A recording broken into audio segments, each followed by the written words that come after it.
എൻ്റെ പേര് അശ്വിൻ എന്നാണ്. അല്ല അശ്വതിയുടെ ലവർ എന്നല്ല. പിന്നെ ഇതേപോലെയുള്ള കണ്ടന്റ് ഒക്കെ നീ ചെയ്ത് കഴിഞ്ഞാൽ എൻ്റെ തനി സ്വഭാവം നീ കണ്ടോ. ിന്റെ കാര്യത്തിൽ തലയിടണ്ട, കൊന്നുകളയും ഞാൻ നിന്നെ. ഇത് കാണിച്ചിരുന്നെങ്കിൽ ആഴ്ച മൂക്കാൻ വേണ്ട ഞാൻ കറക്കാൻ മനസ്സിലായില്ലേ. പിന്നെ ഇതും പറഞ്ഞുകൊണ്ട് നിന്റെ ആർമി ഗ്രൂപ്പോ നിന്നെ അറിയാവുന്ന ആരെങ്കിലും എന്റെ അടുത്ത് വരണമെന്നുണ്ടെങ്കിൽ ഞങ്ങളെ പിള്ളേർ നിന്നെ കാര്യം 10 ഇരട്ടി ഉണ്ട്, മനസ്സിലായ?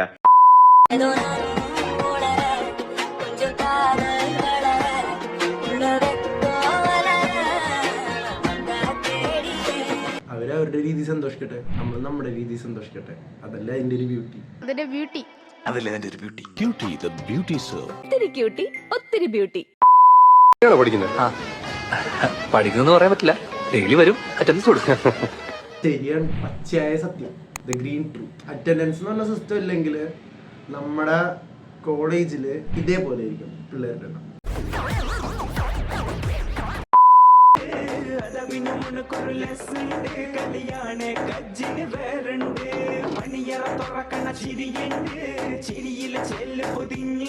റാമിന്റെ എല്ലാ വർക്ക്സും എനിക്ക് ഇഷ്ടമാണ്. തമാശ പറയല്ല, എനിക്ക് ഭയങ്കര ഇഷ്ടമാണ് റാമിന്റെ എല്ലാ വർക്ക്സും. ഈ ഒരൊറ്റ പാട്ട് എനിക്ക് ഭയങ്കര മോശമായിട്ട് തോന്നി. ക്രൈസ്റ്റ് ചേച്ചി എന്ന് നമ്മൾ നോക്കിക്കഴിഞ്ഞാൽ കഴിവുള്ളവരുടെ ഒരു കൂമ്പാരമാണ്. അവിടെ ഡാൻസ് കളിക്കാൻ ഭയങ്കര കഴിവുള്ളവര്, പാട്ട് പാടാൻ ഭയങ്കരമായിട്ട് കഴിവുള്ളവര്, ആൻഡ് എഡിറ്റിങ്ങിലും ഭയങ്കര കഴിവുള്ളവർ. Like this. എന്തുവാണിത്?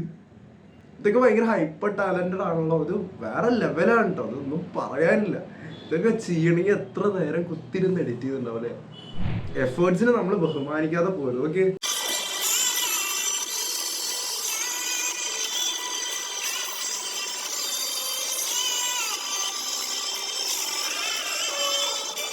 അടിപൊളി അടിപൊളി, സൂപ്പറായിട്ടുണ്ട്. എനിക്കൊന്നും പറയാനില്ല, സൂപ്പറായിട്ടുണ്ട്. അപ്പൊ ഞാൻ അധികമൊന്നും പറഞ്ഞു കിട്ടുന്നില്ല. ഞാൻ പോണിട്ടാ. Bye bye.